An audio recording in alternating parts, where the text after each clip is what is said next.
it, then we just do it. No, yeah, that's okay. I would like to start us out with some good news and some bad news. 1,000%. Yeah, go for it. It concerns our team mascot. Okay. So the bad news is I left the goop in there too long instead of putting it back in its plastic. You can kind of see it in there, and its plastic bag. Oh, no, it's dry. And it is dry. The good news is I learned how to resurrect it. Oh, thank God. I just have to give it a little bit of water. It's really looking forward to never having to hear that godforsaken resurrect noise him while again. we're both here. A second Easter, with your own water. This is basically what Easter was. I am a mother. I'm feeding my child from my teat. My own. Right. This has already taken on such an unhinged quality, and we are 1 minute into the episode. All right. And then I'll just don't throw up on my laptop. I'll just don't look at me like that. And resurrect. I know you were thinking of throwing up on my laptop. Don't look at me like that. We're gonna cut this out. That was a really exciting development. Was I got really sad when I saw I had dried it out. This was like he was dry a few days after, or like a week after our last recording, and I realized I hadn't put it back in its bag, and I was like, what if I just throw some water in there? And it worked. Oh, and then nice. I just left. And then you forgot about it again because now I know I can resurrect it. So, and I lost the baggie that the goop goes in as well. It's another part of the story. It can't go back in its baggie anymore because the baggie doesn't exist. Fair. I haven't seen you since I went to Sweden. Oh yes, when you actually mistook the sled dog's food for your own. Yeah, here's the thing. I literally would have never, because what they ate was called soup, and it was like exactly what you think a dog's favorite soup would look like. It was like fish parts and wet kibble and like the people that like feed raw brown water. Yeah, I mean they have 47 dogs, so it's fair enough to like make them a giant bucket of slop and then feed it to them. Yeah. But like yeah, so I got food poisoning. Well, first of all, let me start with the fact that we did dog sledding the first day. It was entirely too warm for us to be doing dog sledding. So basically all of the tracks had like melted into ice. Like all of the snow had congealed into ice. Yeah, really, really fun, especially when you're sliding on it with 4 dogs going their absolute hardest. And they don't, hey, fun fact about dog sledding, they don't stop when you fall off. So like I was dragged by the sled at a certain point. That was maybe one of the scariest experiences of my life, but I could also see the humor in it. I somehow adrenaline is crazy because like I somehow like dragged my body up and was like sitting on one of the skis like this. Like, so like the sled is this way. I'm holding it like this and was like that. Like sat on one of the skis and was like, what is going on? What trained you for that was doing like tubing at a lake. Probably, honestly. Lake tubing. Yeah. That prepared you for that moment. Yeah, those skills are so transferable when you think about it, because I was like, I literally like, yeah, just hold myself up by my own 2 arms and somehow sat on the ski while the dogs are still going ham. That's wild that they just why don't they stop? Are they told to not stop? I mean, I think that they like, unless they feel the brake on the sled, they just don't. They just don't stop. Sure. They ran into several trees and whatnot. Yeah. Oh, the dogs ran into trees? No, they didn't run into trees. The sled, they were a little too tight around the corners, and then the sled kept going, and the dogs, So I basically, after the first day of dog sledding, I was so tired. Also had massive bruises on both ass cheeks. So I was like, it was a little hard to walk. And then around, like, we had Swedish meatballs for dinner. I could barely utter that anymore. We had Swedish meatballs for dinner, mashed potatoes, vegetables. It was all like homemade food. It was really nice. And then Sounds good. it was tasted really good. And then we got to bed and it was probably around 12:30 and I was like still reading and I was like, "Oh, my stomach does not feel good." Like is and that happens to me sometimes. Like I'm famously a tummy problems girl. So I was like, here was the hard part as well was like I would have just gotten up to go to the bathroom, but like me and Oshin were staying in like a little out cabin. And so the only bathroom was inside the main house. So we had to like walk down a little hill to get to the bathroom. Oh yeah, that's too much. I know the like thought process through having to go to the bathroom, but the bathroom not being inside readily accessible. Yeah. So I sucked it up and I was like, you know what? If I go poop or like if I throw up once, I'll be fine. It'll make me feel better. So I went with that plan. Not the throat clear. I went with that plan. Went down, pooped, and then I was like, I still don't feel good. Like maybe I'll just throw up and then I'll feel better. Very readily threw up, like probably far too readily threw up. And then I was like, okay, whatever. I'll just brush my teeth and go back to bed. Like now that that's over with. In the middle of brushing my teeth was like, nope, that was not it. That was not all. No. Oh no. At what point did you realize it was just the beginning? When I got back to the cabin and I still had to throw up. And at that point, like I had like Oshin's asleep. By the way, we are in separate bunk beds in this cabin and he's asleep. Oh, I know that man loves a bunk bed. Yes, obviously he loves his own bed. And I had like come back and put the like little trash can by my bed just in case. Cause I was like, my stomach still hurts whenever I was walking back up to the cabin. And I was like, I'll just put it here just in case, like just to be safe. Yeah. Lo and behold, about 20 minutes later, I was like, oh, that's not good. And it was at that point that I was like, oh, this isn't good. I didn't reach the stage of panic until I realized it was not only going to come out of my mouth, and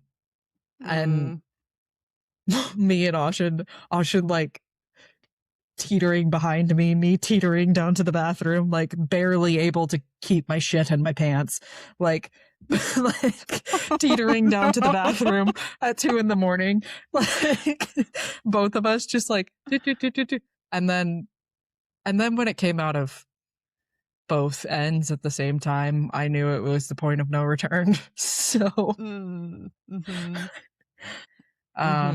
so that continued for about 7 hours. Oh my god. 7 hours. Jesus. And finally, like, I think out of pure exhaustion, I fell asleep at like 7:30. Like my body was just so tired. Yeah. And I had been trying my best to like not drink, like, because water was making it worse. And so I just stopped trying to drink water. And then I didn't drink water for like 3 hours. And that feeling of thirst is nothing I would wish upon my worst enemy. Like when your mouth is so dry and you just haven't had fluids in so long. Yeah. But yeah, so Oshin's mom looked after me the whole day. She's a doctor, which was good. Oh, nice. It was nice to know at least that like we did also wake her up at 4:30 in the morning, which I felt kind of bad about, but we were both like, I can't keep down water, so I'm scared. I was scared, Oshin was scared. We were both like scared at that point. And so she like comes in and like prods around on my tummy and like asks how I'm like, what's going on. And she was like, I think you'll be fine. You just need to like wait it out, unfortunately. I was like, great. And it was like, I mean, no hate, no tea, no shade to the people who run that place, but they were very like woo hippie, like as in don't like have like Tylenol readily available. So okay. yeah, she kept offering me ginger tea every hour of every day. Sounds like and Aiden. I was like, I don't want ginger tea. Like, no offense, but I'm not. The thought of hot liquids makes me want to die right now. Like, yeah. So. I like chewing on those little ginger like candy things. Whoa, what did I do to my thumb? What did you do to your thumb? Oh, it was when I was putting the planter bed together yesterday. Oh, you cut yourself? It on the edge of the steel, I guess. Well, you know, there was that warning that it had sharp edges, and I play with glass, so that doesn't... Right. doesn't I don't really believe in sharps.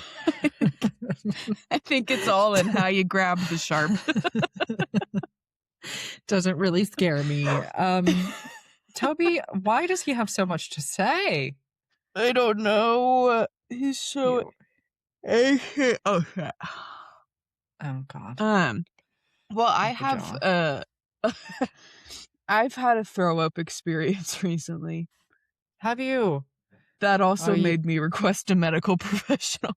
You really hate throwing up a lot more than I do as well, which like... Apparently, I learned yesterday that apparently I really did not want to throw up in this situation. Mac and Addie came over just for learned? Like... No, I learned about this situation. I'll explain. Okay. Mac and Addie came over. We watched the Hannah Montana reunion special. And Addie and I both drank a bottle of wine because she brought one for each of us. And that wasn't it. And that was fine, you know? Yeah. And then we didn't, you know, the bottles of wine, we were like, this is great, but we want to keep the party going. And that's when the fireball always comes out. And I have a weakness and don't know how to say no to Addie. And so once again, it was a situation where I was like, sure. she's been the next day, like, she was like, I know you're a grown-ass woman, but I also feel bad. And I was like, no. I need to learn how to say no to you. Like, this is my problem. Yeah. For some reason, she has this hold over you. Yeah. She has some sort of magical spell over you that, like... Something about... Yeah. I don't know. And honestly, I don't really think it was the fireball either, what it was and what it was last time. This has happened to me so many times this year for someone who, like, doesn't really enjoy drinking that much. Really has. Like, but it's always... a lot. It's the... Like, Mac went home, Addie fell asleep on the couch, and I went into the garage to smoke a bowl before bed with Aiden, and it's always the last hit that does it. And apparently Aiden was trying to get me to throw up for a while, and I really didn't want to. And then I remember we have this, you know, those like big buckets you could get at like Lowe's that are just the big plastic buckets. Yeah. We have one of those, but it's for the Ozark Lager. It was full of beers at Sam's, and it was a cool bucket. It was a bucket of lagers, and so we got it like a year ago. It's not very cool anymore. But Aiden got me that bucket, and I don't think I've thrown up that much in my entire life. I remember I kept saying I was scared, and at one point I wanted him to call Mac because I needed someone with a medical license to tell me that I wasn't dying. Okay, that sounds like scarily similar to my experience. First of all, because I also kept saying I was scared. Like, I also kept imagine being fucking stone I was like, cold I'm scared. sober. I kept apologizing. Like... I remember saying I'm scared and I'm sorry, and I really wanted Aiden to check on Addie and get her a bucket to make sure she was okay and get her a blanket because she fell asleep on the couch. I kept saying, like, in the midst of, like, heaving, like, I'm so sorry. Like, I'm so sorry. Because Ocean's, like, sitting there staring at me, throwing up. which is obviously disgusting. And he told me after the fact, which I kind of gleaned from my like haze of throwing up. He was like, yeah, I gagged nearly every single time you gagged. And I was like, well, yeah, you were sitting there watching me throw up. Like, I would, yeah. Yeah, I recall saying I'm scared and I'm sorry more times than I can count. And also him saying, I'm so sorry. Like, it's just truly like, it's because I was like, Aiden telling me I was going to be okay and that Addie's okay too. I see, like, I didn't even have the like ability to not remember it because I was literally sober for the entire thing. So I was just like, honestly, at one point I was kind of grateful for that though, because I was like, at least I'm not like, at least the room isn't spinning. That I was trying to find the positives wherever they may lie. I was like, part of why I was scared is because I couldn't, like, I didn't think I could go upstairs. I think at one point I told Aiden I wanted to just sleep on the couch in the garage. Because I did not think that I could stand up. I could barely sit up from my bucket, let alone stand. Eventually I got upstairs. I don't know how. Also, apparently at some point in that night, I, like 3 separate occasions, decided that we needed to call Mac and Addie's friend that I've met one time. But we needed his opinion on something, I guess. I don't know. I thought we were leaving him voice notes. Turns out we called him 3 times and had full conversations.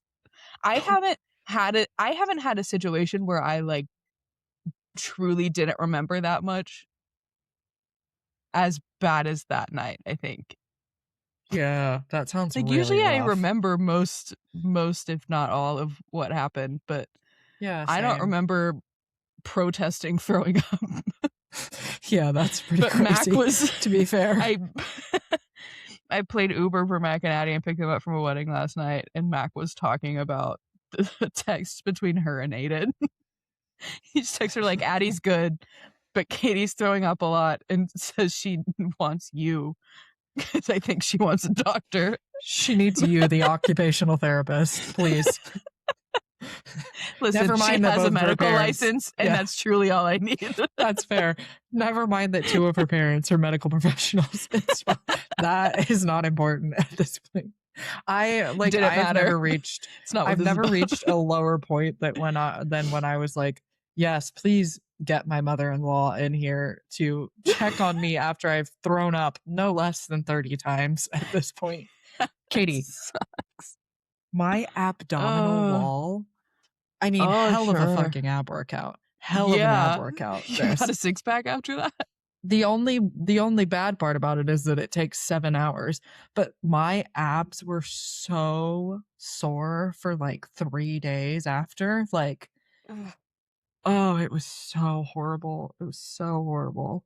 And then I didn't really eat anything until Friday night. Like I had this was Tuesday night that I threw up into Wednesday. Like all of Wednesday was rough. Pretty much all of Thursday was also rough. And then I had a banana on Thursday. Nice. Very nice. I had another banana on Friday morning. I had a Powerade on Friday. And then and then we got to Stockholm after being on a train for 6 hours, which was painful. And then we got to Stockholm and Oshin like went out to go buy us some food. We were in a hotel. Went out to go buy himself some food, and I was like, just get me like a yogurt and like some crackers. And he was like, okay. I like literally stared myself in the mirror and was like, you are going to eat. It's okay to eat. Like at that point, I was holding myself back because I was scared to eat. Like I was scared to eat something and like make myself sick again, basically. Yeah. So I was like looking myself dead in the eyes in the mirror and was like, eat. You can do it. Yourself. I was literally, and then Oshin got home and I was like, Yeah, I gave myself a pep talk and decided that I need to eat. He was like, okay. It's like, there you go. And then I ate a whole strawberry yogurt and felt like I could conquer the world. So that was Wow. really nice, really Proud of fun. you. And Well, then I got to enjoy the best hotel breakfast I've ever had. So oh, there you that's go. good. What Yeah. was it? It was like this buffet of so much food. They had like Oh, I 4 love a different kinds buffet. of bread.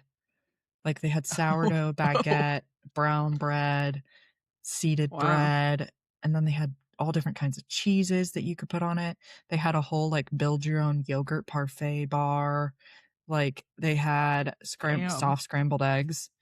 Very nice. They had bacon, they had meatballs, they had sausage, they had That's uh wild. Meatballs for breakfast. meatballs for breakfast was a weird choice. They also had beans, which is very Feels British like of it them. makes sense for Sweden.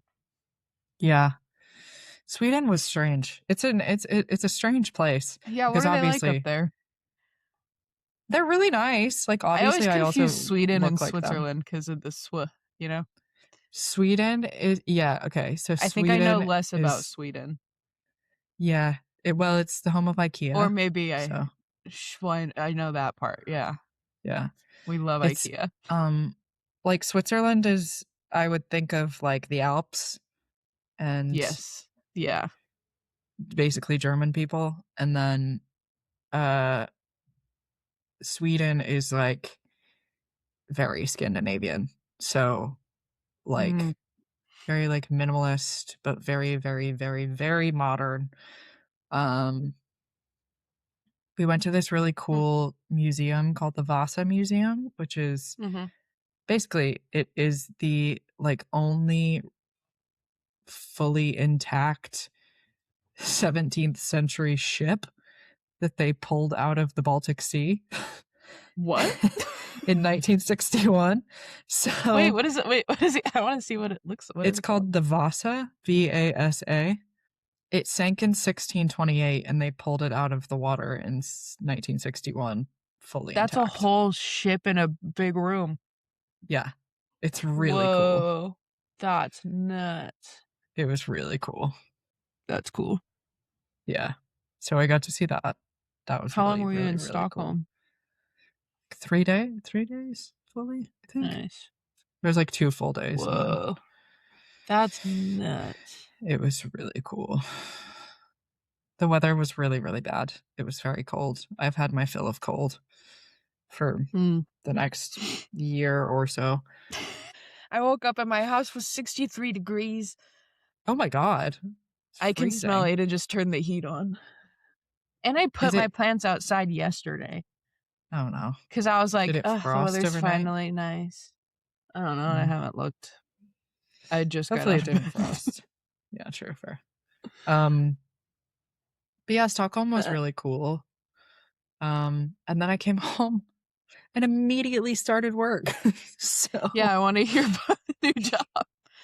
yeah, You so have anyways, had and a then whirlwind of a few weeks. I guess I feel like the technical glitch from the last episode um kind of worked out in our favor. I really think it did because I don't think I was mentally or emotionally prepared to do a podcast last weekend, to be completely honest. Yeah. Work How is is really good. It's really, really Yay. good. I really like all the people I work with. Yay. I really like the work itself. The work But yeah, itself is really what are you doing nice. again?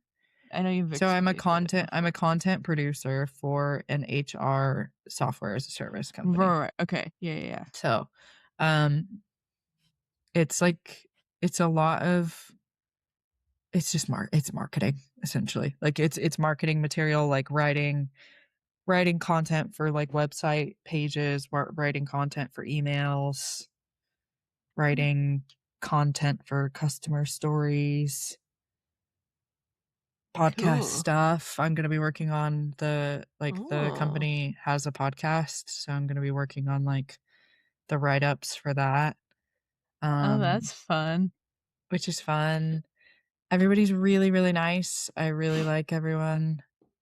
So yeah, it's been really really good. It's just obviously like I haven't been working for 2 months. Yeah. I have no, like, I feel like I have no time in the day to do anything, basically. So that's been kind of What are you stressing me out a doing? little bit. Oh, you got a I'm notebook. opening my planner. Oh, planner. Sorry. I've So I had can so many cross planners off. in my life, and none of them have made it past a week. Pretty That's sure. so we're very different people, but I literally just opened it so that I could cross off record pod, which is written on today's. Sometimes I do. We have a calendar on the wall in our kitchen, and sometimes I do write when we record in there. If I'm writing cool. other things. I have to write, which is rare. Everything I do basically in my planner. Essentially, like, I'll forget that my head is screwed on if I don't write it on my planner. Fair. So I mean, the calendar was working really well when we were keeping up with it, but I know everything did not last very long. It comes and goes. If something comes up that I think is important, then we'll write it down. Yeah. But I also forget. And then there's things that are important that I don't write down. See, me and Austin are just very different in that, like, we both keep track of everything, but we keep track of things in different ways.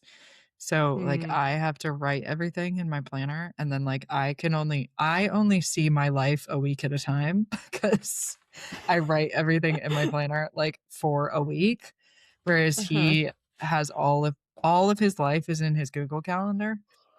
So he is very much like, yeah, I like using a calendar when I do. I mostly just keep things in the dome, and then I forget about them, and then nothing gets done. That's my strategy, personally. That's really good. Yeah, I think that's a great strategy. I recommend it. I tell myself, strategy. I'm gonna remember to do this at work on Monday. Nah, I'm not. Speaking of Austin, he's peeking in the back of what I can see of myself. The Roman general with glasses. And he's got a great hairline, though. And a soccer ball. Thank you very much. Looks like a clock here. Yeah, it really obviously does. But yeah, so, and then Austin left for a week. So, and also he's leaving for 4 days on Thursday as well. And then we have 10 days together, and then I go to the US. So, goddamn, girl. That's crazy. So basically my body has protested relaxing at all or processing anything in any way, shape, or form. So instead of, maybe just trying to process things within myself, I've been looking for plushies that I can hold when I have anxiety attacks. Oh, good. Yeah, like a weighted plushie.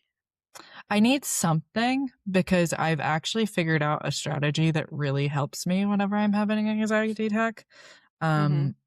It's that I have recognized in myself that I need something to care for whenever because if the onus is not on me to calm down, well, like, the onus is on me to calm down, but if I'm doing it for myself, I don't care.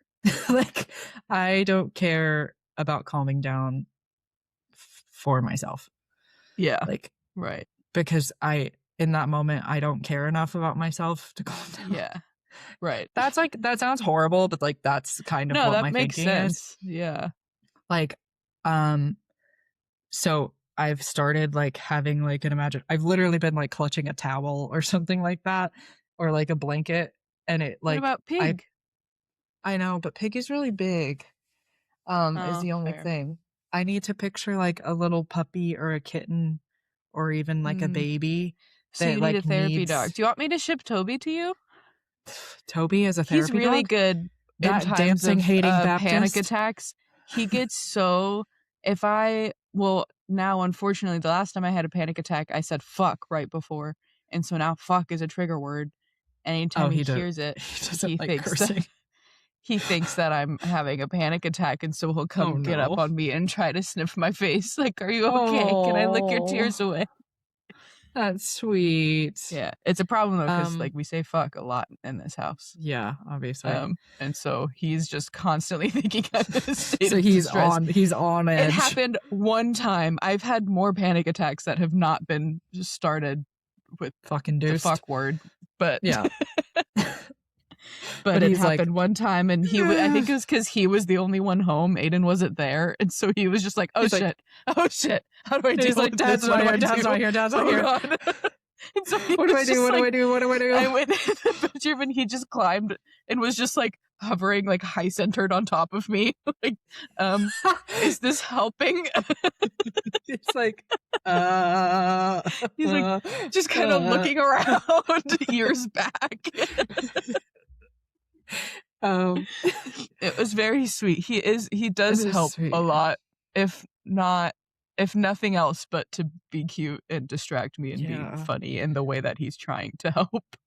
Yeah, that's the thing. I think I need something to care for. I think my anxiety's gotten a lot worse since I haven't had like a pet. So yeah, I mean, I just need something for now to like hold against my chest, because my thought process is that like if I calm like the baby, whatever that baby may be, like needs my heart rate, like needs my heartbeat to be calm, like needs my breathing to be calm in order for it to be calm. Okay. This is all in my head, but that helps me calm down for some reason, of like if I'm doing it for the baby and or the kitten or whatever. And so we've talked about it. I like had a pretty serious talk with Oshin about it, and he is already aiming to do allergy shots because he's allergic to everything, as we know. And so as soon as he's like through with his allergy shots, I think we're gonna get a kitten, which is exciting. That's so exciting. There's always lots of little kittens for adoption here. There's a vet around the corner that has a sign that says kittens for adoption, and every time I go past it, I'm like, you should get an orange cat. I love orange cats. Yeah, but Tabby is an orange cat, and she's but we didn't have her since she was like little bitty. I want a black cat, obviously, again, because of Ferd. Frigg, the best kitten. Frigg, the best kitten in the world. So I love Frigg. So yeah, that's what I've been doing. Wow. Also, using Finch like a crutch has been helpful, to be honest. Yeah, I went off it again. I know. It's okay. I've been sending you encouragement several times. So you don't respond, but it makes me feel better to like just do it, you know? Oh no, I feel like okay, I'll start getting on it again. No, you don't. I'm not trying to guilt you. Well, it's also good for my manipulation. Mental health. I do enjoy it when I play it. Yeah. It makes me like breathe deeply and like repeat mantras to myself and like identify things that I am doing well, which is helpful. But yeah. Anyways, I do love Finch. Yeah, that's what else is there? I feel like I've had. Have I been doing anything? Yeah, what have you been up to? What have I been up to? Glass. I made the shards of Narsil. That was really cool. Like super cool. The picture of it hanging up was very, very cool. Oh, Max sent me something that the original American Girl dolls are coming back, and I didn't know they went away. Some of them went away. Like I don't think they don't like produce like Kirsten or. But they're bringing them all Felicity. Back. Our first 8 historical character dolls are back together. It's Felicity. Yes. Who I had, but can't find her dress. Just Josefina, Kit, Mare. I want to see Molly. I want to see if I can figure this out. No, wait, that's Molly. Then who's that? Who's this? Who's this bitch? Samantha? The one in the plaid dress? Yeah, it's Samantha. Next, that right there? Yeah. Yep, that's Samantha. Okay. Samantha, Josefina, Kit, Felicity, Kirsten, Addie, Kaya, and Molly. Which one's Addie? Addie is the black one, the only black one, the token. Did they? Sorry, yeah, that's wrong. It's not because they fully tokenized. Because I'm sure her backstory probably is like that she was a slave. Yeah. Yeah. Yeah. 100%. Yeah. And then Kaya. I always kind of wanted Kaya too, the Native American one. Yeah, I really liked Kaya. I also And liked her Josefina. name. I wanted her name to be my name. So, like, the bad thing about me going to my parents' house is that I've been like, what can I order in advance of my arrival at their house? If an American Girl doll package shows up, like, they're gonna be like, be really for real. Did you need this? No. Yes. But I have that adult can be money, your baby. So that instead of getting a cat, that could be your baby. It could be, to be honest. When are you coming? When are you going to your parents' house? May 7th to May 19th. I'll be in Delaware that weekend of May 7th. Oh, my sister's graduating. If you want to come down to South Carolina, I think they're renting like a party bus the day after and going out on the town. I know. It's going to be really fun, honestly. I truly would love nothing more than a party bus night on the town with the Whipple family. Come on down, girl. If you can. Saturday, May 9th. No, my coworker's getting married that day. Oh, right. Okay. We're all meeting in person for the first time ever. Oh, that's so exciting. Delaware should be fun. I know nothing about Delaware. We're flying into Philadelphia. I think we're going to try to touch as many states as we can. What day are you flying into Philadelphia? On the Friday morning. Shit. It's the day after I fly into Philadelphia. Damn. And then to Myrtle. Shit. That would have been cool if we had a crossover. Yeah, it would have been cool. But yeah, we're flying into Philadelphia, and then Maryland is right around there. We got to go to New Jersey to get weed. And then Delaware. I think that's at least 4 states we could hit in one day. Yeah. Nice. Sounds pretty cool. I think Delaware's meant to be really pretty, isn't it? Because it's on the coast. I don't know. Delaware and Maryland are not real to me so far. I think Maryland Delaware is real, on the coast. Delaware feels less real. Maryland, it can be real, but it's in the wrong location. It shouldn't be that far south. Oh, well, it's basically a suburb of DC. Maryland is. It's just not where it should be. I like the way that it's shaped, in my opinion. So I'll give it a pass. I don't know why. Well, I'm going to be in it. Fun. Enjoy. That'll be Caitlin said there's fun. a dam where we can go see a bunch of eagles. Whoa. Sounds cool. That's cool. I don't like dams, but I like eagles. Famous dam hater. Katie Maxwell. If there's one thing about me, it's that I hate dams. It's that I'm going to let the beavers build dams. And Speaking of dams, it's fish doorbell season. Oh, I haven't been keeping up with it at all. Macy I think, didn't Macy gripe about, that was one of Macy's gripes recently, was that we haven't mentioned fish doorbell yet. Here you go, Macy. We're mentioning fish doorbell. Macy. It's been 0 days since we talked about American Girl dolls, and we're really going back to our roots here. Fish doorbell. Oh well, I might have to peruse the American Girl doll historical. You get one of their outfits, like the look like me outfits, so you can match the doll. I want to see you walking around in Felicity's dress. Yeah, well, you know that I had. You do, yeah. I had a nightgown that was I had Elizabeth, who is the Loyalist family. Elizabeth's family is English. Well, Elizabeth is English. So I had Elizabeth, and my sister. Well, did my sister have Felicity? No, my sister didn't have Felicity, but I had the same, and we had matching nightgowns. Mm-hmm.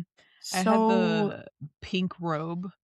It was a pink. I think it was Kit's robe, maybe. Yeah, it was like a pink robe that had the white swirlies. I had that in a human size and a doll size. See, I really like Kirsten's whole vibe, though. The thing is, like her little like loop braids and like her little bonnet, and she's got a little like apron, and she comes with a little wooden spoon. Oh, but Kaya's got accessories too. Speaking of Macy, she just texted me.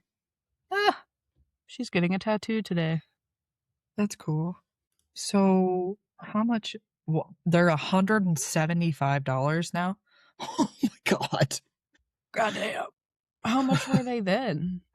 Like 100. They were still expensive, yeah. They were still expensive, yeah. But $175.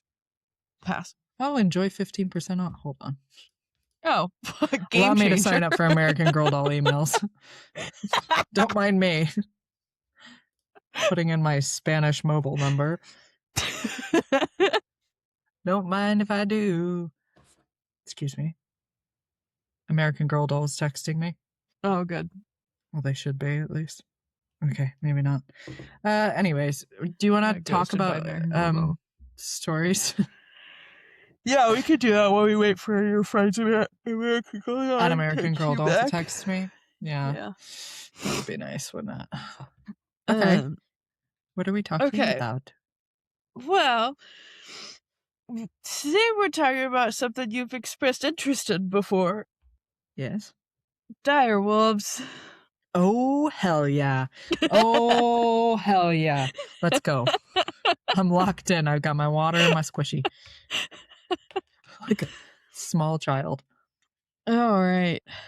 So, dire wolves. They're basically larger gray wolves. Really big, bigger, wider heads, really heavy heads. Really their heavy. average their average size was about the size of a modern gray wolf. In general, they're between like 20 to 25% larger than gray wolves on average. Yeah. What kind of conception do you have of how big a wolf is?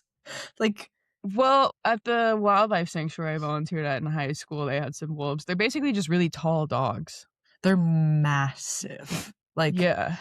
I saw this guy one time in Valencia, and he has like a wolf dog. Like his and he was he just happened to be American, and so we like struck up a conversation, and I was like, but like it came up to like over my hip. Like he was huge. Yeah, they're tall dogs. So imagine how much larger a dire wolf was. I know. That's why I'm like, Game of Thrones doesn't do them boys justice. Anyways. It's bite force. I don't remember the source I got this from. I gotta be so for real. So take this bit with a grain of salt because I don't remember. But its bite force at the canine tooth was stronger than any known Canis species. Canis is the genus of wolves. The canine. Yeah, pretty much. Sort of genus. So strong bite. Okay. They're one of the most common extinct large carnivores in the American late Pleistocene epoch. So their body's really big. It was built more for power and less for speed. So they ate mammoths, giant ground sloths, western horses, mastodons, ancient bison, sometimes camels. We had camels in North America. Yeah, I didn't know that.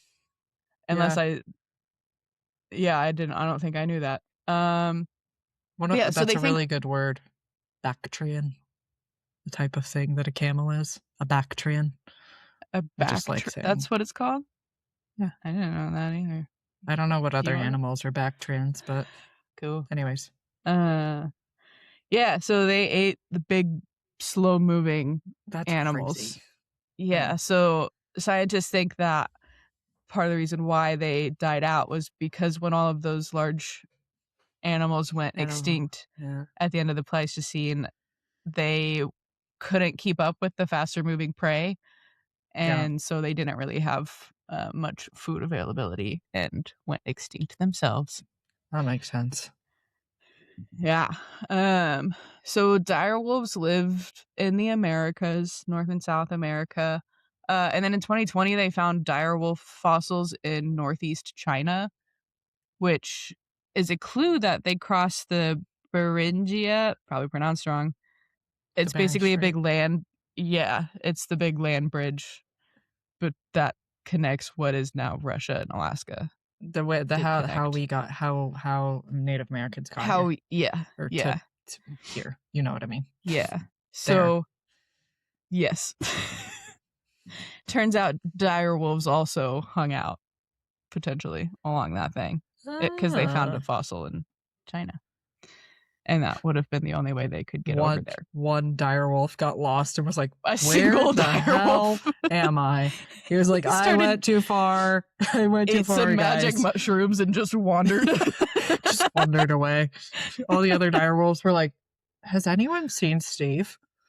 They're like, oh, Steve went over Beringia. Shit. So we know everything we know about direwolves because of their fossils, because we've never met them. Don't even know the guy. A ton of their fossils have been found in Rancho La Brea, the tar pits in California.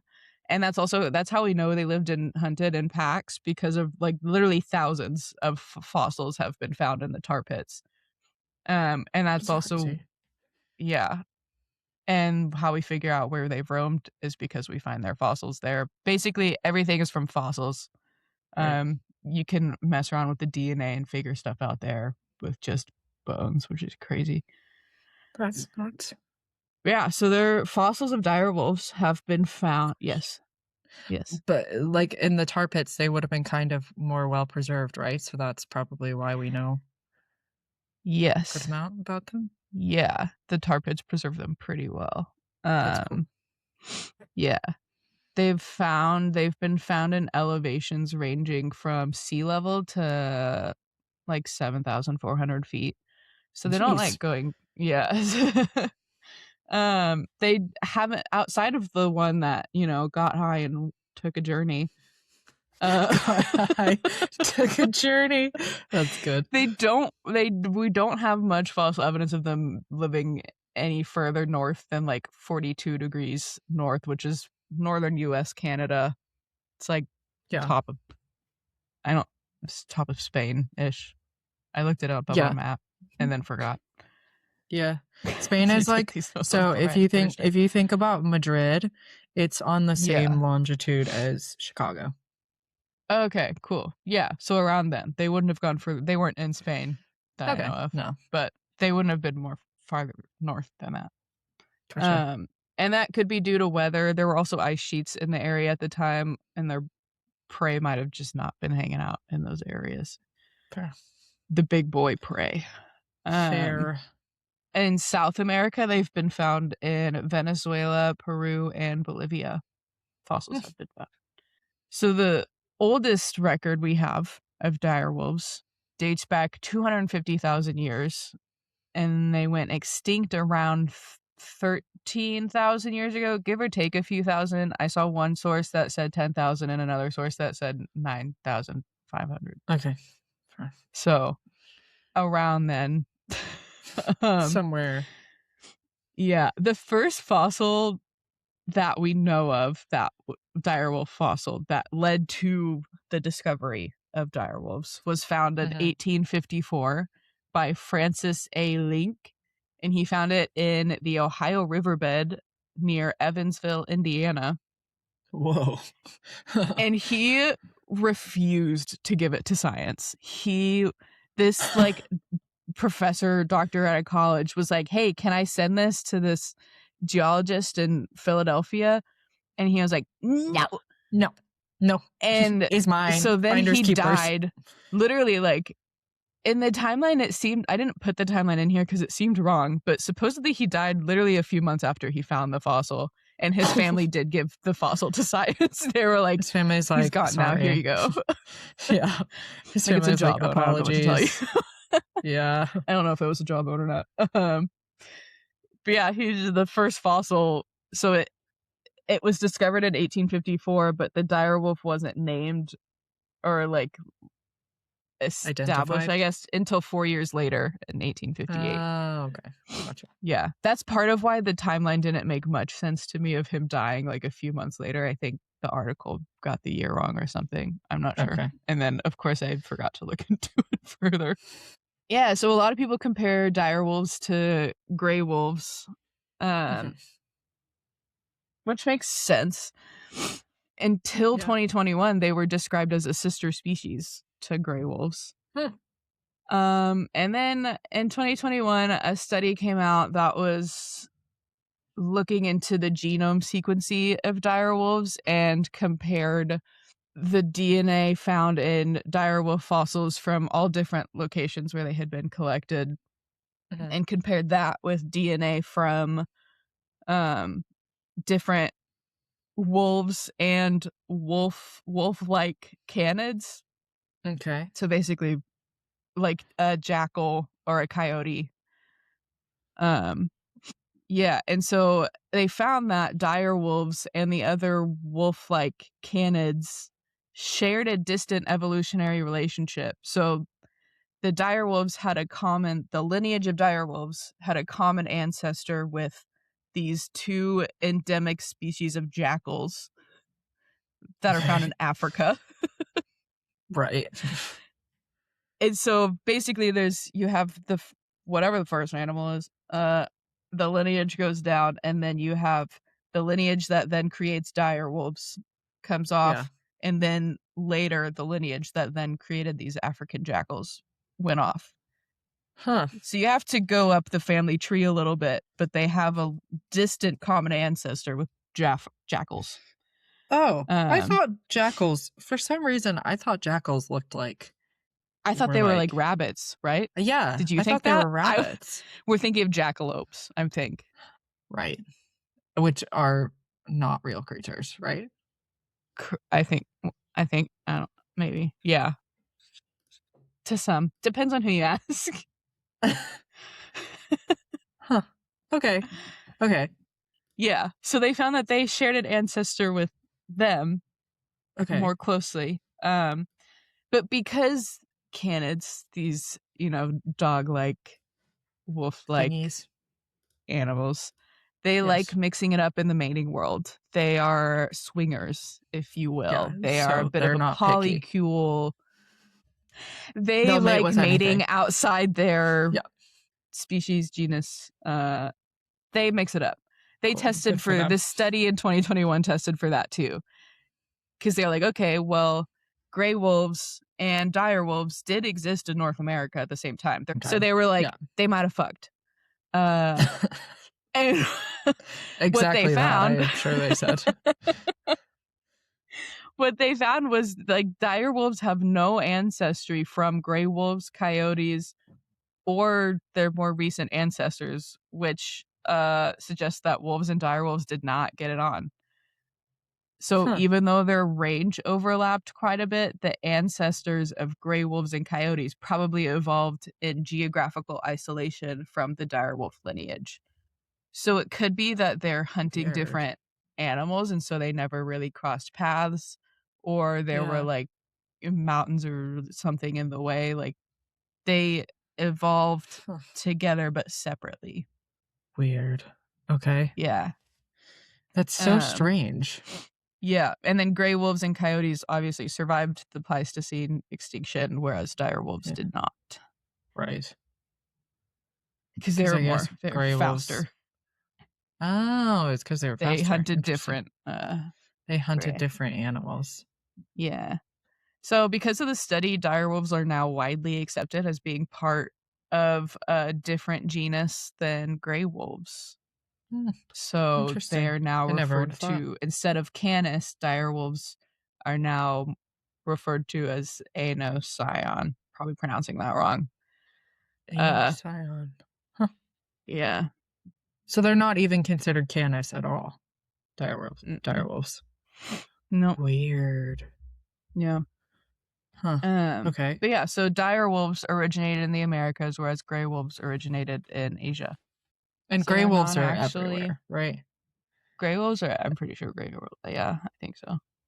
Gray wolves. I didn't look into it much. I also didn't look common. into exactly where they're from because I was focused more on dire wolves. But I should have. Okay. Fair enough. Whatever. No, you didn't have to. No, that's just me being curious. Yeah, no, I think they're pretty widespread. So that brings us to about a year ago, on April 2025. A headline pops out that dire wolves have been brought back from extinction. Yep. I remember. So it was this company called Colossal Biosciences. They're a biotech company. Yeah. And they basically said, this is a direct quote, that they had resurrected the dire wolf, quote, "For the first time in human history, Colossal successfully restored a once eradicated species through the science of de-extinction." A lot of scientists had some problems with this because you can't do that. The science of de-extinction. They literally made that up.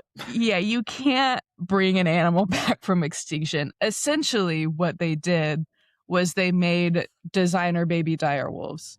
Designer baby gray wolves, really. They took gray wolf DNA, mixed in some dire wolf traits, so it looks like a dire wolf, basically. Do you remember in middle school biology when you learned about genotype and phenotype? Genotype is like when you get into the nitty gritty of like the genes, and phenotype is more the looks based aspect of that. Yeah. They just did really the phenotype part. It's all looks. So it's they a made gray wolves that look in a like dire wolves. Suit. Yeah. Right. Okay. Yeah. Okay. Hank Green has a really good video where he kind of reacts to this announcement video from the company, and he explains it really well. There is some, like, they did some cool science. Yeah, of course. Like, but I mean, I still think it's like dire wolf. Yeah, it's like it's obviously a cool thing to bring back, like, to even like have the phenotype of a dire wolf, but like he has claiming we've resurrected the dire wolf. Hank is a lot nicer in the way he explains it. Like, clearly they were forced to say that because they needed the headline. Yeah. And there is some cool science that they did, but yeah, they did not resurrect it. They made a gray wolf look like a dire wolf, pretty much. I would recommend watching Hank Green's video. Did you know, like, Colossal Biosciences also made like a response video, to Hank Green's video.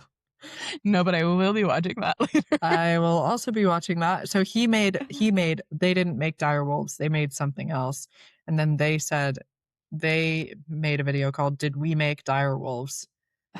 And then Hank then subsequently uploaded a video called "Fixing My Dire Wolf Mistake." Okay, well, I didn't watch that one. I'm gonna watch that whole series, I think. Yeah, probably. I only saw his first video on it. So I'll be watching the whole drama series. I will be watching. I'm interested. I love Hank Green as well. Yeah, but yeah, that's dire wolves. That's so cool. They were popularized by Game of Thrones. Indeed, they were. Yes. Couldn't get myself to watch Game of Thrones. I tried really, really hard, but it's really long. It is really long. And I don't think it would grip you for long enough, to be honest. Like, it's just a lot of parts of it. Like, there are exciting parts, but I think a lot of the admin episodes, if you will, like the filler episodes, are kind of boring. So it's fair. Yeah. Oh, but you would like Night of the Seven Kingdoms, though. You do need to kind of understand, but Night of the Seven Kingdoms is funny. And nice. It's a nice story as well. But yeah, that's dire wolves. That was really good, and I will be watching those videos. Yeah, now I want to see the response. Yeah. Cool. Nice. Thank you for talking about it. You should talk about more extinct shit. I really like it. I really enjoy learning about extinct shit. Things like that. I also am really interested in dodo phenotypes. Oh, I want to know about a dodo bird. I want to know about like lesser known extinct animals as well, like cool animals that went extinct, I think that would be cool. You can do that. Yeah. I need to do one of those, like, I want to do a ranking episode. Like we'll you do did. like yeah, that'd be fun. I don't know what I would do for you to rank, but have me rank the 6 Tudor queens. No, I can't hang out with them any longer. I get like war flashbacks anytime someone talks about the Tudor period now. I know possibly too much. How often do you find yourself in a situation where people are discussing the Tudor period? To be honest, yesterday we watched a video about Roanoke, the lost colony of Roanoke, and they were talking about like Elizabethan / Tudor period, and I started ignoring the video and trying to do the math in my head and see if the years were right. Like I was trying to be like, wait, was that Elizabethan? Like I thought. So okay, I'm gonna talk about the Library of Alexandria. Yes. That's why I did direwolves, because I knew I had requested, and I was like, well, since I made a request, I should do something you've requested in the past. Oh, thanks. I'm so excited for this. I know Macy's very passionate about this. Interesting. And I know like a one-line synopsis, basically. I'm going to be really, really honest from the beginning. Okay. The truth is much less interesting than the like mythos surrounding it. It's like I you don't tell me the mythos though? Yeah, obviously I will do. So if you don't know what the Library of Alexandria is, it was not just your everyday library card type library. Supposedly it was this insane center of human ancient knowledge, and essentially served as like, one of the 7 wonders of the ancient world. The story is that it burned down, and therefore it took all of that ancient knowledge with it whenever it burned. And also very important to the story is we've never found any archaeological evidence of the Library of Alexandria. Okay. So that's the mythos of it, is like supposedly there was this like massive center of learning with like over 700,000 books in it, and that contained the secrets of, a lot of people think like it contained alien stuff. Yeah, like proven like records of like ancient technology, and like it was burned on purpose because they wanted to cover their tracks. I don't know, that kind of thing. Also a pretty crucial part of the myth is that Julius Caesar burned it down, but that's not true.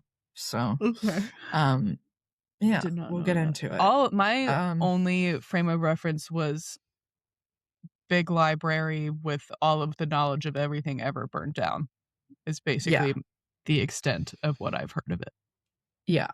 So yeah, I don't think the truth is necessarily that exciting. It's obviously a really interesting thing to like still study.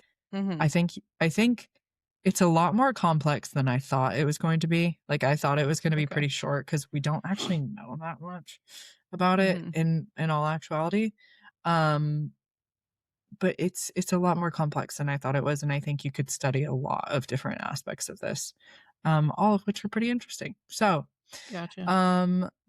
Construction on the library, which we know, was begun somewhere between 300 to 200 BCE. So, before 0. It was we know this because it was ordered by either Ptolemy the First or the Second.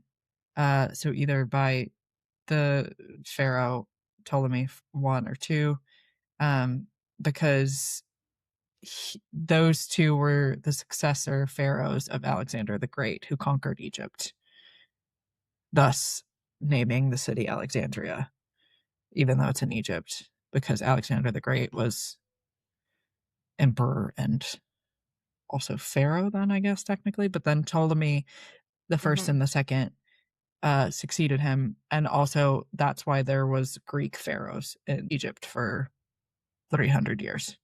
Okay. And that's why the library is Greek, A, and B was dedicated to Greek goddesses. So, okay. What did it look like? Our first subheading. Keep in mind that this description was written nearly 300 years after it was built. So the only description of the library to exist. I'll interchangeably refer to it as the library or the museum, and I'll explain why. So, quote, the museum is a part of the palaces. It has a public walk and a place furnished with seats and a large hall in which the men of learning who belong to the museum take their common meal. This community also possesses property in common and a priest, formerly appointed by kings, but at present by Caesar, presides over the museum. So supposedly it also, this was only according to one source, but it's kind of like the idea that it was within the palace complex, and so that palace complex also had gardens and a zoo and laboratories. And essentially it was more like a really fancy modern day university rather than what we would think of as a library. Like the library was only one small part of it. Okay. There was no mention of an actual library as well. So cool. We don't have any ancient mention of an actual library.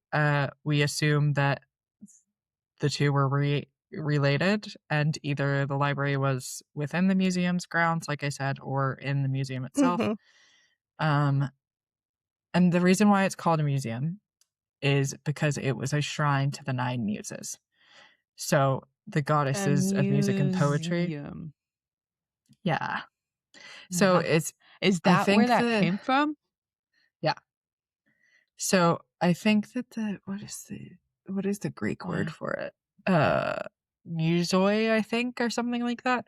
So basically the word for Temple of the Muses is how we get the modern museum. And obviously because they were the goddesses of music and poetry and culture in general, that makes sense why our places of culture and art and learning are called museums. That's cool. Yeah, very cool. I didn't know that either. So, but I mean, think of. No, that makes sense. Basically, I said, think a scientific institute where all the members, over 100 people, live there and have to worship the women from Hercules. You know, the 9 muses in Hercules. Yeah. Because that's my favorite song in the Hercules movie. Yeah. They are some of the best characters in that movie. Therefore, it's basically like a religious institution. So it has a priest as its head, but it's also a free lodging for basically scholars. Okay. So, the Greeks were all about learning and such. So, I only saw this in one source, but basically, apparently it was modeled after the Lyceum of Aristotle, which is in Athens. I think there's like a really famous painting of the Lyceum. Oh, well, now it's an archaeological site, but it was so the temple, it was a temple in Athens that was dedicated to Apollo. And it's really famous for the painting The School of Athens by Raphael. So that's if you've ever seen that painting, that is a model of the Lyceum, or what it supposedly looked like. Yeah. It's very famous, that painting. So it was modeled after that. But again, keep in mind I did only see that in one source. So okay, moving on. So the collection of the museum. What was the collection like? So there was all kinds of texts. You name it, they had it. There was medical texts, mythological texts, religious texts, and everything was on papyrus. So papyrus is a paper that's made from a reed that grows on the Nile, and they pound it into paper. essentially. It's Oh, very okay. delicate. But everything in the Library of Alexandria was on these papyrus scrolls. So whenever they say the number of books that was in the Library of Alexandria, we don't really know if they mean books or scrolls. So ultimately, the number of books was probably less, but the number of scrolls was really high. So there was anywhere from 40,000 to 700,000 books. But again, we don't really know if books means like the actual scrolls, or if books means this compilation of scrolls that made up a book, or what. It included the greatest hits of Plato, Aristotle, Pythagoras, Aeschylus, Sophocles, Euripides, Hippocrates, Sappho, and Democritus. All names that sound familiar. Wow. But the one that stands out to me is Pythagoras, because the Pythagorean theorem was apparently in the Library of Alexandria. A squared plus B squared equals C squared. Indeed. And Hippocrates, obviously the Hippocratic Oath comes from that, so medical texts. And then Sappho was poetry. Plato and Aristotle were philosophers. It also contained works from all over the world, which is pretty crazy. So it had works from Babylon, from Persia, from Assyria, from India. It had books and scrolls from all religions. So there was Jewish scrolls, there was Zoroastrian scrolls. I need to pause. I need to do an episode on Zoroastrianism. Yeah, what is because that? it's like, it's the coolest religion ever. Fun fact, Freddie Mercury's family was Zoroastrian. It's an ancient Persian religion, but it's still practiced. And it's all to do with like the good and evil and the sun and the moon, and like it's a very interesting religion.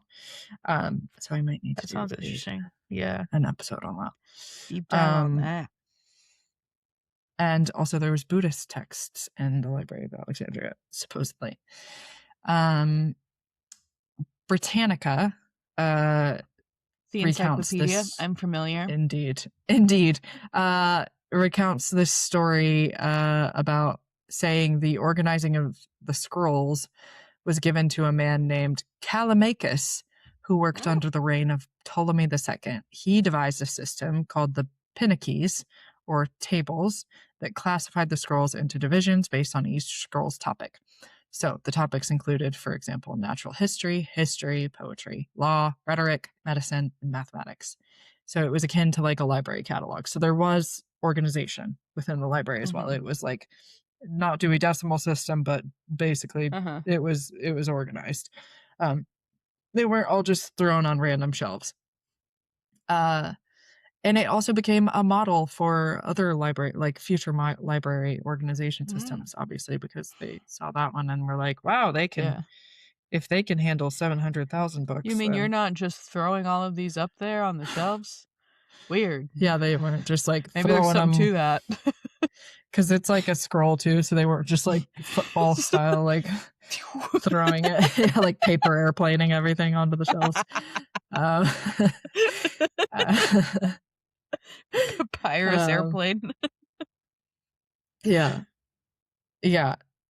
Ptolemy was real about this whole book collecting thing. Like, he did not take it lightly. So this is a story about that from a guy named Galen, who was a Greek medical writer who lived in the 2nd century AD. So 200 or 100s even AD. He said, quote, Ptolemy, the king of Egypt, was so eager to collect books that he ordered the books of everyone who sailed there to be brought to him. The books were then copied into new manuscripts. He gave the new copy to the owners whose books had been brought to him after they sailed there, but he put the original copy in the library. So basically, Ptolemy was taking everyone's books that was sailing into Alexandria and like making made people make copies, and then was like, here, have the copy, and then didn't give them back. And they didn't their just have a original book. copy machine. They weren't. No. They were precisely. They were copying it by hand onto tough job. Other scrolls of papyrus. Yeah. Imagine the handcrafts. I know. And you got to do it quick too, because like obviously there's a line of ships waiting, whatever. Yeah. Everyone's waiting to get their book copied. I know. That's why it seems like a little far. That seems a little far-fetched to me, because it's like really every single ship that came into Alexandria, like a port city, by the way,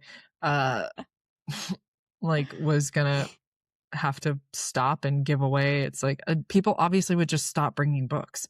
Anyways, so there was also apparently a daughter library to the original Library of Alexandria, because the original library got so full that they couldn't fit everything in there. And so they moved, I think, about 40,000 books or so to this place called the Serapeum, which was erected between 246 and 222 BCE. And it was named after this Greco-Egyptian god called Serapis.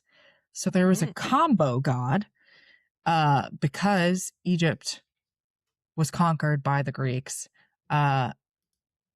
Ptolemy the First, in trying to unify the Greeks and the Egyptians, introduced this new god named Serapis, who was... It gives me vibes of therapists, like Jake Shane. No, therapist? Jake Shane has a podcast called Therapus. Oh, yes. Yeah. I know what you're talking about. Yeah. It's godlike. Just godlike things. Just in general. So he combined traits of the Egyptian gods Osiris and Apis with the Greek Zeus, Hades, and Asclepius. I don't know who that is. Regardless, he was worshipped as a god of fertility, the underworld, healing, and the sun. Lots of things under his belt. That's a lot. So that's he's a multitasker. He is indeed. Which is interesting, because he's a Greco-Egyptian god, but he's always portrayed as a Greek style figure, bearded, wearing a basket on his head, a grain measure basket on his head, which symbolized abundance and fertility. So he merged, like, Osiris was the god of resurrection, Apis was the bull deity in Egyptian religion, and he merged that with Zeus, who is the king of the gods, plus the underworld, plus sure enough, he's got a little basket on his head. Asclepius, who is the god basket of healing, on his head, dick out. Was he a short king? As per.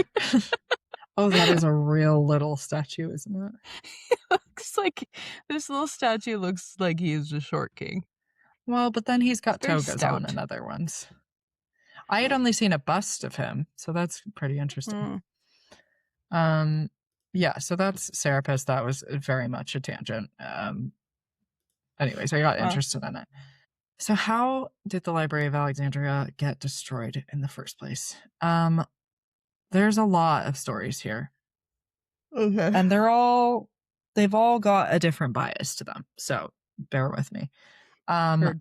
So in 48 BCE, we remember it fondly, Julius Caesar burned down Alexandria. Okay. He burned the port of Alexandria, and some of the city also burned down. Womp womp. Side effects. But no one accused him specifically of burning down the library until 100 years later, when ancient historians like Plutarch and Seneca said, oh, actually it was Caesar who burned down the Library of Alexandria. Meanwhile, the Library of Alexandria is still going. Even in the time where they're talking about it. So we don't really know if he actually did that, or maybe he burned down part of the library, or I don't know. Yeah, sure. Like maybe this was after was caught on fire, and as he burnt down the rest of it. Yeah, this was after Caesar had gotten Brutus, I assume. So he, was not super popular anymore. Right. Yeah. like I said, yeah, there's accounts of the museum from the 50s CE, so 100 years later, to 380 CE, when we have mention of this guy named Theon, who was the man from the Museion, which Museion is the museum, the name for museum in Greek. He was an Egyptian and a philosopher. So he was obviously still working there. So where was he working if it was burned down, basically, is the idea. Yeah. Okay. And then comes the stories of the Roman emperors, who were not great to Alexandria. They were pretty much constantly sieging it. And even to the point where this guy named Emperor Carcalla slaughtered the population of Alexandria. Emperor Aurelian destroyed the palace, and Diocletian, quote, set fire to the city and burnt it completely. He also wanted to massacre the inhabitants until their blood reached his horse's knees. Oh, sure. So, all that to say, the Roman period was not very kind to Alexandria. Seems like it. Why is everybody hating on Alexandria? Just because it's a port city, so we want to... Maybe it was just like the Romans needed to put the foreign sort of colony in its place. I don't know. I feel like that's the kind of thing that I didn't look up the context. I think it was just like the Romans felt that they needed to drill, baby, drill. As they say. As they say. I don't know. I really don't know why they were so mean to Alexandria, but I would assume it has something to do with the fact of like showing Roman might and like trying to keep the entire empire in line, especially when that empire is like across the sea from your like main place of, you know. It's so interesting. That sounds like it really familiar to some things going on today. No, that's so weird. Can't put my... It's almost like we've been here before. Been here, done this many times. Many a time. And Rome fell. So that's all I'm gonna say. There was also several natural disasters. I'm so sorry, Alexandria. It's really not something to laugh about. But there Imagine were several... if this library was really just like full of fan fiction. Like, yeah. What if it was just like it was just like what is the Wattpad? Like, what if it was just like ancient Wattpad? You could just go there and write. Everyone any sort submits of fan their own. Yeah. Everyone write it. Like, there's a whole section of Julius Caesar fan and a fiction. Space for like the people of Alexandria to practice their improv. Oh, to like write out stand-up comedy routines. Yeah, they just had a whole section for that. They were like, yeah, we'll file it. The filing cabinet was the trash can. Like, they were like, Theo, throw this away. No. So yeah, they were hit by several earthquakes and tsunamis as well. That also could have destroyed anything. And then there's also the story of the Serapeum being burned in 391 CE, which is when now Rome is Christian. And there's this set of edicts during this time called the anti-pagan edicts. So they were trying to get basically like Constantine converted the Roman Empire to Christianity. But obviously these people had not only been worshiping Roman deities, but like the Greek deities actually turned into the Roman deities. So like they'd been worshiping different kinds of deities for ages. And so like the edicts meant that a lot of pagan sites got destroyed. So quote, the governor of Alexandria and the commander-in-chief of the troops in Egypt assisted the Theophilus in demolishing the heathen temples. These were therefore razed to the ground, and the images of their gods molten into pots and other convenient utensils for the use of the Alexandrian church. In some of the temples, there remain up to the present time book chests, which we ourselves have seen, and that, as we are told, were emptied by our own men in our own day when these temples were plundered even. Sorry. And that is a quote from this guy named Socrates Scholastius, who was I assume an official in the church. Not that Socrates. I think he was named after the other Socrates. So there's that. So there's the idea that, okay, the Serapeum was burned by like anti-pagan edicts. So maybe that was also the case of the library. We just don't know. Gotcha. So also the guy who wrote that, Socrates Scholastius, wrote that several hundred years later. And he was writing about it in the way that it was like bad that the Christians had done this. So, there's bias in everything that's written, and also everything is written several hundred years after the fact.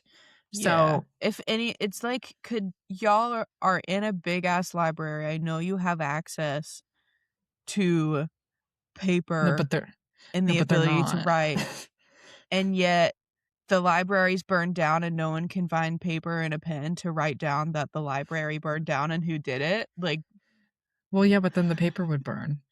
I don't like. Okay, sure, but they had to have at least a piece of paper located somewhere outside of the library that someone could have just jot down real quick. Library burned down today. Jerry did it. Like, see, but I'll tell you what I think though is that it didn't actually burn down. Like, I think it just faded into obscurity after a while. Oh, sure. I think like everyone started to get a little bit more smart, and then they were like, everyone got their smartphones. I guess we don't. Yeah, all these kids were on their smartphones, and fucking the world Rosetta was ruined Stone from then on. That damn Rosetta Stone ruined it for everyone. Found other ways to write. I'm trying to find a joke here, but I'm too sleepy too. That's okay. That brings us to our last hypothesis, which was written again 600 years after the fact of this happening. That the Arab invaders who conquered Egypt in 642 burned down the museum. So the conquering general was told by a Christian man of letters of the need to protect books. He explained, quote, "When Ptolemy Philadelphus succeeded to the throne, he became a seeker after knowledge and a man of some learning. He searched for books regardless of expense, offering booksellers the very best terms to persuade them to bring their wares here. He achieved his objective. Before long, some 54,000 books were acquired." The conqueror was impressed, but asked the caliph what to do with those books. The reply was, quote, "If their content is in accordance with the Book of Allah, we may do without them, for in that case the Book of Allah more than suffices. If, on the other hand, they contain matter not in accordance with the Book of Allah, there can be no need to preserve them. So proceed then and destroy them." Either way, they're getting destroyed. Yeah, essentially. Okay. We either don't need them because we already have everything we need to know about Allah, or it has nothing to do with Allah, so burn them. The books were sent to Alexandria's 4,000 bathhouses. There, quote, they say that it took 6 months to burn all that massive material. Keep in mind, this was written 600 years later by a Christian philosopher. So if you're going to paint anyone as heathens and destroyers of knowledge, it's obviously people who you're crusading against actively. Yes. So, yeah. Okay. Yeah. Basically, in the end, my conclusion is that we don't have any idea what happened. Fantastic. I think it probably just faded into obscurity after a while. And like a lot of things did in the ancient world, just like got destroyed. If there is anything left of the library, which I will say archaeologists have not for want of trying, have tried to find it, and it's either buried deeply under modern Alexandria, or there's just nothing left of it. So, it's not unique in the way that it was destroyed. It's one of several like quote unquote wonders that were destroyed in Alexandria, including the tombs of Cleopatra and Mark Antony, which were destroyed, and we have no idea what happened to them. Why did I always assume Cleopatra was in one of the pyramids? I thought she was around there. No, that's another thing about the pyramids that I found out this week. Right, they're older than. Or wait, they're really old. Yeah. Yeah, she's younger than them. Right? She's closer to the invention of the iPhone than she is to the building of the Great Pyramid. Yeah, that's crazy. She was also like not fully Egyptian, so there's that. Or maybe she was, but she was very much a part of Hellenistic Egypt, so like Greek Egypt. Yeah. So I mean, like we don't have those tombs, so much less the Library of Alexandria. Yeah. And I think it's just the mythos that keeps it alive, to be honest with you. The legacy of the library, however, does continue because in 2002, the Biblioteca Alexandrina opened as the heir to the lost one. So now there is an actual Library of Alexandria you can go to, which is pretty cool. Yeah, that's cool. They said, we're starting over. Send in your Wattpad submissions. Send in the Wattpads. No Julius Caesar fanfic, because for obvious reasons. That's that on that. Julius Caesar burned down the Library of Alexandria because they stopped accepting fanfics that he was writing about himself. There was more as Brutus if he was fanfics. Yeah, there was more Brutus fanfics than Julius and he Caesar got mad.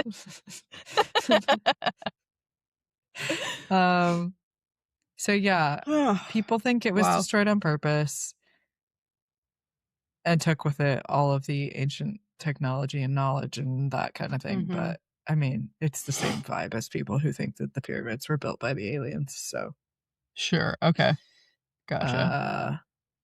Not my cup of tea, personally. I don't really believe. I don't like. It's fun to read about those conspiracy theories, but I don't. I don't believe them. So, anyways, sure. That's the Library of Alexandria. Well, thanks for covering that. I was not disappointed. Good. I'm glad. That was very good. Yeah. So, like a side effect of resurrecting this guy's throw up is that before all the water reabsorbs, sometimes I'll like pour some out if I think it's like good to go. But it's like a saliva consistency. It is really not good. It's really not good. Yeah. I hate it. Anywho, that's us. That's that. Yay! Direwolves. Two things that are extinct. Two things that are very extinct and remain extinct. Well, the Library of Alexandria doesn't technically remain extinct. They've got one now. So that's true. Neither did direwolves in a way. Two things that were extinct and have been resurrected in a way. In a phenotypical way. Yes. I think phenotypes are so interesting. Like human phenotypes specifically, I think are very interesting. I don't know. Yeah, like how neither of my parents have red hair, but I do. Yeah. How'd that happen? That is kind of strange. Had those recessive genes. That's kind of what I think. Like either that or my grandma's theory that I look exactly like my dad's best friend. So. You never know. Right. I think it would be really funny if because between Ocean and I's parents, there's only one with brown eyes, which is technically a dominant trait. Yeah. But like the rest of us in both of our immediate families have blue eyes. So like if we just have a kid that's like dark hair, dark skin, dark eyes, it's going to be really funny. People are going to be like, how did you two? I'm fascinated by like the twin, like when having twins is like skips like, how is that possible? How does that happen? Like, you know, those like families where twins skip a generation. Yeah. Like if Mac's eggs are used in the way of making a child, she might have twins. That's crazy. Isn't that nuts? There's not a lot of twins in my family. I struggle to think of any twins in my family. I don't think we have any twins. It's weird how some people are inclined to twins and some are I guess not. that's more genotype than phenotype. Yeah, but once also you get down to if they're identical, but also IVF is IVF makes twins, doesn't it? It's far more likely to produce twins, yeah. Like, John and Kate plus 8. That made 6. Right. That one made 6 of them. That's crazy. Can you imagine? No. That's my worst nightmare. Octomom is my worst nightmare. Like, truly my worst nightmare. Oh my god. Imagine like birthing one baby and then not being done. Imagine birthing one baby. Imagine birthing one baby. Period. End of story. Pass. Good baby. Won't be me. All right. Well, I'm gonna go wash my hair. Really exciting things on the horizon for me. Yeah. I keep yawning. I'm gonna go hang out with Macy while she gets a tattoo. But first, I'm gonna eat food because I'm starving because we did not wake up with enough. I stayed up until 2 a.m. playing The Sims. 2 a.m., 1 a.m. I'm making our the tiny house that we're gonna want to build when we get land. I'm making that in The Sims, and I'm also making my sim a slut.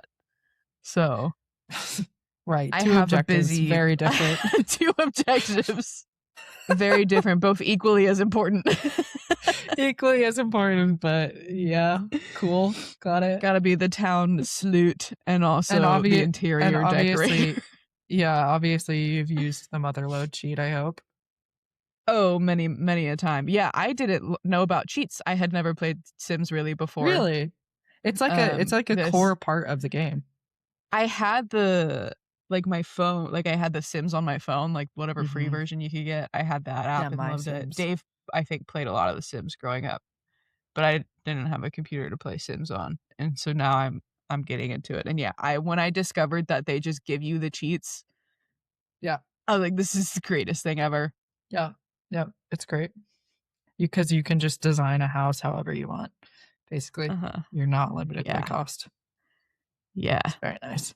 Or where to put things. Put that cheat on yesterday so I could clutter it up a bit. Oh, it's very nice. I didn't realize. Yeah, there's one where you don't have to worry about the spaces where you normally couldn't put something, you can't, where it says it's invalid. So I made the house is half tiny house, half greenhouse, and that's cool. I made a little rocky border for a garden area inside the greenhouse, and you can make all the rocks actually a little bit to make a better border. Cool. Yeah. Well, good luck with that. Have fun. Thank you. Well, catch you guys on the flippity flop. I've got rooms to decorate and Sims to woohoo with. Slims to woohoo with. Incredible. All right. Catch you on the flippity flop. Catch you on the flippity flop. Bye. Bye.